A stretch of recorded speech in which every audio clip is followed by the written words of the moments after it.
Mais le théâtre, lui offre quelque chose d'encore plus précieux, une façon de transformer ses émotions.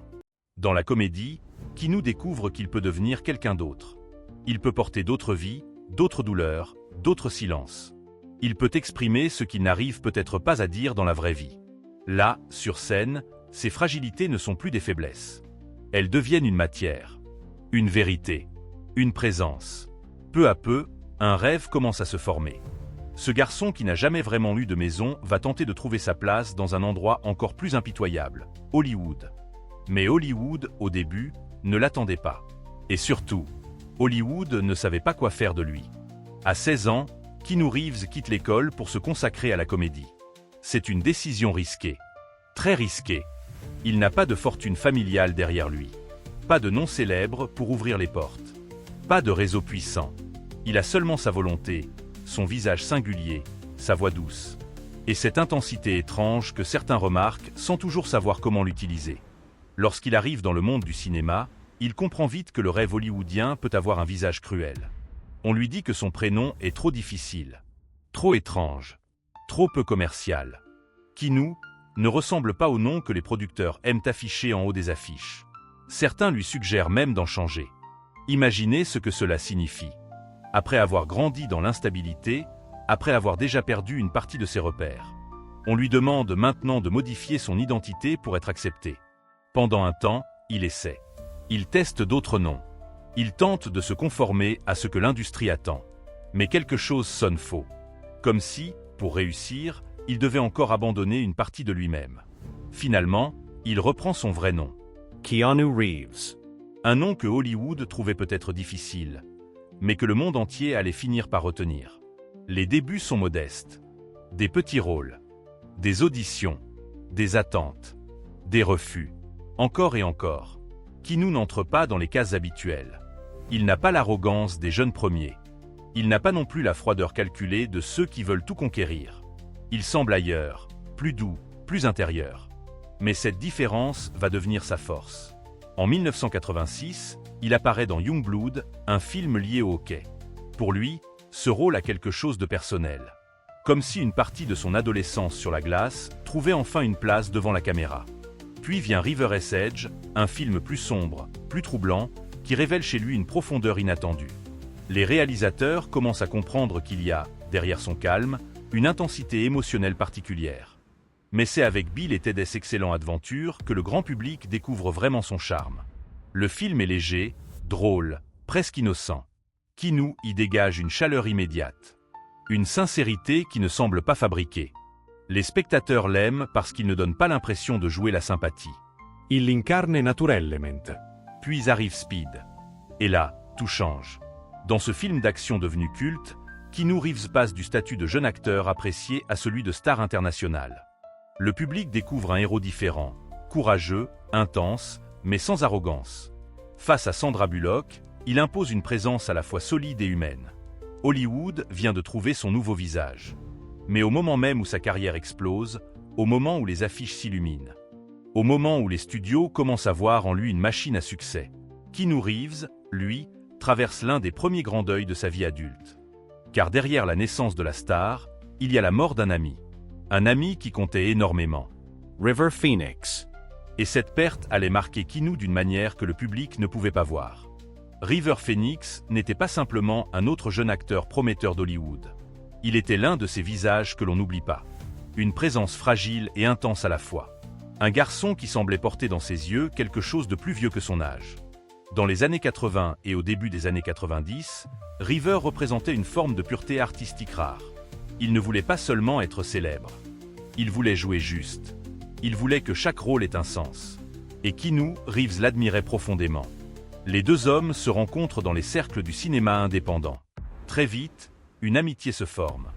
Pas une amitié de façade, comme Hollywood sait parfois en fabriquer pour les photographes. Non. Une amitié réelle. Silencieuse. Profonde. Une amitié entre deux jeunes hommes qui ne se reconnaissaient pas vraiment dans les excès du système qui les entourait. Keanu et River partageaient quelque chose d'essentiel. Une sensibilité à fleur de peau. Là où certains jeunes acteurs couraient après les fêtes, les couvertures de magazines et les projecteurs, eux semblaient chercher autre chose. Des conversations sincères. Des rôles qui les bouleversent. Une manière de rester humain dans une ville qui transformait souvent les êtres en produits. Lorsque le réalisateur Gus Van Sant prépare My Own Private Idaho, River Hesite. Le rôle est difficile, émotionnellement lourd, presque dangereux pour un acteur aussi sensible que lui. Keanu, lui, comprend l'importance du projet. Il sait que ce film peut devenir quelque chose de spécial. Quelque chose qui dépasse la carrière. Quelque chose qui touche à l'âme. Selon plusieurs récits, Keanu aurait parcouru une très longue distance à moto pour aller voir River et le convaincre d'accepter le rôle. Cette image résume beaucoup de choses. Un jeune acteur, déjà promis à une grande carrière, traversant les routes non pas pour un contrat, non pas pour de l'argent, non pas pour une publicité, mais pour parler à un ami, pour le regarder dans les yeux, pour lui dire que cette histoire mérite d'être racontée. My Own Private Idaho devient l'un des films les plus marquants de River Phoenix. Sa performance bouleverse les critiques. Et à l'écran, entre lui et Keanu, quelque chose passe. Une vérité. Une complicité. Une mélancolie que le cinéma ne peut pas toujours fabriquer. Mais personne ne sait encore que le temps est compté.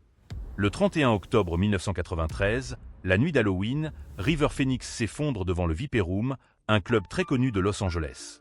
Il meurt à seulement 23 ans. 23 ans. À cet âge-là, une vie devrait à peine commencer. Une carrière devrait encore s'ouvrir comme une route immense. Des rôles, des voyages, des amours, des erreurs, des renaissances devraient encore attendre au loin. Mais pour River, tout s'arrête cette nuit-là, sur un trottoir de Hollywood. Quand la nouvelle arrive jusqu'à Keanu, il est en train de tourner Speed. Le monde, bientôt, va l'applaudir. Les studios vont le présenter comme une nouvelle star. Les spectateurs vont découvrir son visage sur les affiches. Mais à l'intérieur, Keanu vient de perdre quelqu'un qui comptait profondément. Il y a des douleurs qui ne font pas de bruit. Elles ne se voient pas sur les tapis rouges. Elles ne s'entendent pas dans les interviews. Elles ne ralentissent pas toujours les tournages. On continue de travailler. On continue de sourire. On répond aux questions. On fait la promotion d'un film. Et pourtant, quelque part en soi, une pièce vient de s'éteindre. La mort de River Phoenix a laissé chez Keanu une blessure discrète, mais durable. Il n'en a jamais fait un spectacle. Il n'a jamais utilisé cette perte pour attirer la pitié. Il l'a portée à sa manière, en silence, comme il portera plus tard tant d'autres douleurs. Et c'est peut-être là que l'on commence à comprendre quelque chose d'essentiel sur lui. Keanu Reeves n'a jamais été un homme qui expose facilement ses blessures. Il ne les transforme pas en déclarations publiques. Il ne les met pas au centre de son image. Il ne demande pas au monde de regarder sa peine. Mais cette peine, elle est là. Elle traverse son regard. Elle habite certains silences. Elle donne à ses personnages une gravité que même les meilleurs effets spéciaux ne pourraient pas inventer. Pendant que Speed devient un phénomène mondial, Keanu découvre donc ce paradoxe cruel. Parfois, le succès arrive exactement au moment où le cœur se brise. Et ce ne sera pas la dernière fois. Car quelques années plus tard, alors que Keanu semble enfin trouver une forme d'équilibre personnel, la vie va lui reprendre ce qu'il espérait peut-être le plus, une famille. Une vraie famille. Un foyer. Un avenir. À la fin des années 90, Keanu Reeves rencontre Jennifer Sim. Jennifer n'est pas seulement une apparition dans sa vie. Elle représente quelque chose de différent. Elle travaille dans le monde du cinéma, mais elle n'a pas cette froideur brillante que l'on associe parfois au cercle hollywoodien. Ceux qui l'ont connue la décrivent comme sensible, artistique, discrète. Entre elle et Keanu, quelque chose se crée rapidement. Une relation tendre. Fragile. Profound. Une relation qui ne semble pas bâtie pour les caméras, mais pour la vie réelle. Après des années d'instabilité, après une enfance sans véritable ancrage, après la perte de River, Keanu semble enfin toucher du doigt quelque chose qu'il a toujours cherché, la possibilité de construire. Non pas seulement une carrière, mais une maison, une famille. En 1999, Jennifer tombe enceinte. Leur fille doit s'appeler Ava Archer Sim Reeves. Pour Keanu, cette nouvelle a une signification immense. Lui, l'enfant qui avait connu l'abandon, allait devenir père. Lui, qui avait grandi dans les départs et les ruptures, allait peut-être offrir à son enfant ce qu'il n'avait pas reçu, une présence stable. Des bras qui restent. Un amour qui ne disparaît pas. On imagine les conversations, les projets, la chambre que l'on prépare, les petits vêtements que l'on regarde avec émotion, les silences où l'on se demande à quoi ressemblera ce bébé. Les peurs aussi, parce que devenir parent, pour quelqu'un qui a tant manqué de repères, peut réveiller autant d'espoir que de vertige. Mais juste avant Noël, le rêve s'effondre. À 8 mois de grossesse, Ava est sans vie. Il est difficile de trouver des mots pour une telle perte. Et peut-être qu'il n'en existe pas vraiment. Il y a des chagrins devant lesquels le langage devient trop petit. Des douleurs que l'on ne peut ni expliquer, ni réparer, ni ranger quelque part pour continuer comme avant. Kinou et Jennifer ne perdent pas seulement un bébé. Ils perdent aussi un futur entier. Ils perdent les premiers pas qu'ils ne verront jamais. Les premiers mots qu'ils n'entendront jamais. Les anniversaires qui n'auront pas lieu. Les matins ordinaires qui, soudain, deviennent impossibles. Ils perdent une vie qui avait déjà commencé dans leur imagination, dans leur cœur, dans leur maison. Et cette perte les brise. Le couple essaie de tenir. Mais le deuil ne traverse jamais deux personnes exactement de la même façon. Chacun souffre avec son propre rythme, ses propres silences, ses propres fantômes. Parfois, deux personnes qui s'aiment peuvent se retrouver séparées non pas parce que l'amour disparaît, mais parce que la douleur prend toute la place. Kinou et Jennifer se séparent. Mais ils restent liés. Comment pourrait-il en être autrement? Il y a entre eux une absence commune. Un prénom, une tombe, un futur qui n'a jamais pu commencer. Et puis, en 2001, alors qu'une réconciliation semble possible, la tragédie frappe encore. Jennifer Sim meurt dans un accident de voiture à Los Angeles. Elle n'avait que 28 ans. Pour Kinou, c'est une nouvelle perte impossible à mesurer. Comme si la vie venait rouvrir une blessure encore fraîche pour y ajouter une douleur plus profonde. Ava avait disparu avant de vivre. Jennifer disparaît à son tour. Et avec elle, une part du passé, une part de l'amour, une part de ce qu'ils avaient tenté de reconstruire. Jennifer est enterrée près de leur fille. Cette image est bouleversante. Une mère et son enfant réunis dans le silence, tandis que Kinou reste vivant avec le poids de deux absences. Deux noms, deux deuils, deux amours qu'il n'a pas pu sauver. À partir de là, beaucoup de choses changent dans le regard que l'on peut porter sur lui. Quand on voit Kinou Reeves marcher seul dans la rue, s'asseoir sur un banc, répondre doucement à une interview, sourire avec réserve à un fan. On ne voit pas seulement une star modeste. On voit peut-être un homme qui a appris, de la manière la plus cruelle, que tout peut disparaître. Et pourtant, il continue. Il continue à travailler. Il continue à créer. Il continue à se montrer respectueux avec les autres. Il continue à offrir de la gentillesse là où beaucoup auraient choisi de se refermer. Mais une autre épreuve l'attendait déjà, plus intime encore. Une épreuve qui ne concernait pas seulement le passé, mais le présent de sa famille. Sa sœur, Kim Reeves, allait elle aussi affronter la maladie. Et Kinou, une fois encore, allait répondre non par des discours, mais par sa présence. Kim Reeves n'était pas seulement la sœur de Kinou. Elle faisait partie de ce petit cercle d'êtres humains devant lesquels il n'avait pas besoin de jouer un rôle. Dans une vie marquée par les déménagements, les séparations, les absences et les deuils, Kim représentait un lien profond avec son histoire. Un lien familial, un lien d'enfance, une présence qui remontait à ces années où tout semblait instable, mais où ils avaient encore l'un l'autre. Alors, lorsque Kim est touché par la maladie, Kinou ne réagit pas comme une star. Il réagit comme un frère. Au début des années 90, alors que sa carrière commence à prendre une ampleur considérable, sa sœur doit faire face à une leucémie. Pour le monde extérieur, Kinou Reeves devient peu à peu un nom que l'on voit partout. Les plateaux de tournage l'appellent. Les studios le veulent. Les magazines s'intéressent à lui. Hollywood commence à comprendre que cet homme discret peut porter des films immenses. Mais dans sa vie privée, la priorité n'est pas le glamour. La priorité, c'est Kim. Les hôpitaux, les traitements, La fatigue. les attentes, les rendez-vous médicaux, ces couloirs froids où le temps semble suspendu. Ces moments où l'on essaie de rester fort devant quelqu'un qu'on aime, même quand on a peur soi-même. Kinou va rester très présent auprès de sa sœur. Il l'aide, l'accompagne, la soutient. Et une fois encore, il ne transforme pas cette épreuve dans spectacle médiatique. Il ne cherche pas les caméras. Il ne donne pas de grandes déclarations pour montrer à quel point il est dévoué. Il agit. C'est peut-être ce qui définit le mieux Kinou Reeves.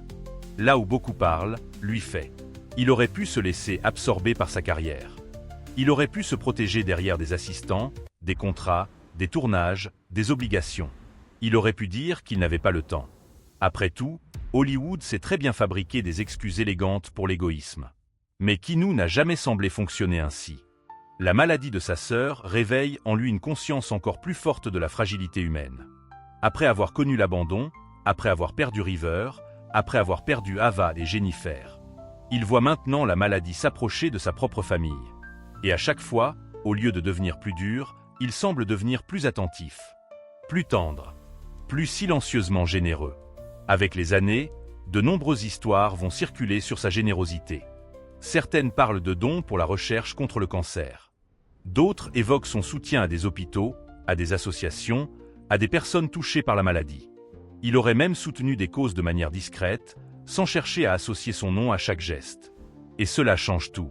Parce qu'à Hollywood, la générosité est souvent annoncée comme une affiche de film. On donne, mais on le fait savoir. On aide, mais on invite les photographes. On transforme parfois la compassion en image de marque. Kinou, lui, semble faire l'inverse. Il aide, puis il disparaît. Il donne, puis il se tait. Comme si l'acte comptait plus que l'applaudissement. Et ce comportement ne s'arrête pas à sa famille ou aux associations. Sur les tournages aussi, Kinou se forge une réputation presque légendaire. Les équipes techniques parlent de lui avec respect. Les cascadeurs, les chauffeurs, les assistants, les éclairagistes, tous ces travailleurs que l'on ne voit jamais sur les affiches, racontent souvent le même genre d'histoire. Kinou les traite avec considération. Pas comme des figurants dans sa vie de star. Comme des êtres humains. Sur des films aussi physiques que Matrix ou John Wick, les cascadeurs prennent des risques énormes. Ils tombent, se relèvent, recommencent, se blessent parfois, donnent leur corps pour que l'action paraisse réelle. Kinou, qui s'entraîne lui-même avec une discipline intense, comprend cette réalité mieux que beaucoup d'acteurs. Il sait que la magie du cinéma repose souvent sur des gens dont le nom défile trop vite au générique. Alors il les remercie. Parfois par des mots. Parfois par des cadeaux. Parfois simplement par une attitude qui, dans une industrie très hiérarchisée, devient déjà exceptionnelle. Et c'est ainsi qu'une image particulière commence à se construire autour de lui. Non pas l'image d'un héros invincible, mais celle d'un homme bon. Un homme qui a connu la douleur et qui, pour cette raison peut-être, reconnaît plus facilement celle des autres. Il suffit de regarder la façon dont Internet parle de lui. Les histoires reviennent toujours. Kinou dans le métro, laissant sa place. Kinou parlant avec des inconnus sans mépris. Kinou signant des autographes sans impatience. Kinou vivant simplement, sans transformer chaque geste en démonstration de pouvoir. Bien sûr, il faut toujours rester prudent avec les légendes du web. Certaines anecdotes sont exagérées. D'autres sont répétées jusqu'à devenir presque mythologiques. Mais si ces histoires touchent autant de monde, c'est parce qu'elles correspondent à quelque chose que le public ressent déjà chez lui. Keanu Reeves ne donne pas l'impression de jouer la modestie. Il semble réellement habiter une forme de simplicité. Et cette simplicité paraît d'autant plus forte qu'elle vient d'un homme qui aurait toutes les raisons de se comporter autrement. Il est riche, célèbre, admire. Il a incarné plusieurs personnages cultes. Ses films ont marqué plusieurs générations. Il pourrait être distant, inaccessible, enfermé dans une bulle de privilèges. Mais le public voit autre chose. Un homme qui baisse les yeux avec douceur. Un homme qui écoute. Un homme qui ne cherche pas toujours à remplir le silence. Un homme qui semble savoir que derrière chaque visage peut se cacher une douleur invisible. Et comment ne le saurait-il pas? Lui-même en porte plusieurs. Derrière Neo, il y a l'enfant abandonné. Derrière John Wick, il y a l'homme qui a perdu ceux qu'il aimait. Derrière la star mondiale, il y a le frère inquiet, l'ami endeuillé, le père qui n'a jamais pu élever sa fille. L'amoureux qui a vu la tragédie revenir frapper à sa porte. C'est peut-être pour cela que ces personnages résonnent autant. Quand Keanu joue un homme seul, on y croit. Quand il joue un homme en deuil, on y croit. Quand il joue un homme qui avance malgré la douleur, on y croit. Parce que, sans tout révéler, sans tout expliquer, il porte en lui cette connaissance intime de la perte. Une connaissance que l'on ne peut pas feindre complètement. Et pourtant, son histoire ne se résume pas à la tristesse. C'est là que se trouve la vraie force de Keanu Reeves. Il n'a pas seulement survécu à ses tragédies. Il a refusé de laisser ces tragédies décider entièrement de l'homme qu'il deviendrait. Il aurait pu devenir cynique. Il aurait pu se couper du monde. Il aurait pu utiliser sa souffrance comme une armure, comme une excuse pour ne plus rien ressentir, pour ne plus rien donner. Beaucoup l'auraient compris. Après tout, certains chagrins changent une personne à jamais. Mais Keanu a choisi autre chose. Il a choisi la discrétion. Il a choisi le travail. Il a choisi la loyauté. Il a choisi la bonté. Et ce choix, répété année après année, explique peut-être pourquoi il occupe une place aussi particulière dans le cœur du public. Les spectateurs n'aiment pas seulement Keanu Reeves parce qu'il a joué dans Matrix. Ils ne l'aiment pas seulement parce qu'il a donné vie à John Wick. Ils ne l'aiment même pas seulement parce qu'il paraît sympathique en interview. Il l'aime parce qu'il représente quelque chose de rare. La possibilité de rester humain après avoir été blessé. La possibilité de connaître le deuil sans devenir cruel. La possibilité de porter une douleur immense sans la transformer en haine. En 2019, lorsque sa relation avec l'artiste Alexandra Grant devient publique, beaucoup de fans réagissent avec émotion. Non pas seulement parce que Kinou apparaît avec quelqu'un, mais parce que cette relation semble calme, mature. Loin des mises en scène habituelles de célébrités. On y voit une forme de paix. Une complicité discrète. Peut-être même une lumière douce après tant d'années d'ombre. Et cette image touche les gens. Parce qu'au fond, beaucoup souhaitent à Keanu Reeves ce qu'ils souhaiteraient à un ami. Un peu de paix. Après tout ce qu'il a traversé, le voir sourire, le voir continuer à créer, le voir recevoir de l'amour du public. Donne l'impression d'une réparation fragile. Non pas que le passé puisse être effacé. Le deuil ne fonctionne pas ainsi. Les absents ne reviennent pas. Les blessures profondes ne disparaissent pas par magie. Mais parfois, une vie ne se reconstruit pas en oubliant. Elle se reconstruit en avançant avec ce qui manque. Keanu Reeves semble avoir compris cela. Il ne prétend pas que la douleur n'existe pas. Il ne joue pas l'homme invincible. Il ne vend pas une image parfaite. Au contraire, une partie de son mystère vient peut-être de cette mélancolie que l'on devine sans qu'il ait besoin de l'expliquer. Et c'est cette mélancolie qui rend son humanité si puissante. Dans un monde où les célébrités sont souvent transformées en produits, Keanu Reeves rappelle qu'une star peut encore être perçue comme une personne. Une personne avec ses pertes, ses silences, ses contradictions, ses souvenirs, ses cicatrices. Alors, lorsque l'on revoit aujourd'hui ces grands rôles, ils prennent parfois une autre dimension. Dans Matrix, Neo cherche à comprendre la vérité derrière les illusions. Et d'une certaine manière, la vie de Keanu nous invite à regarder derrière l'illusion hollywoodienne. Derrière le succès, il y a parfois une solitude immense. Derrière les millions de dollars au box-office, il y a parfois des nuits sans sommeil. Derrière les applaudissements, il y a parfois des noms que l'on prononce encore en silence. Dans John Wick, un homme brisé par la perte avance dans un monde violent, porté par un amour disparu. Le personnage est extrême, bien sûr, fictionnel, stylisé. Mais le public sent quelque chose dans le regard de Keanu. Quelque chose de lourd. Quelque chose qui dépasse le simple jeu d'acteur. Peut-être parce que lui aussi sait ce que signifie continuer après avoir perdu. Et c'est pour cela que son histoire bouleverse autant.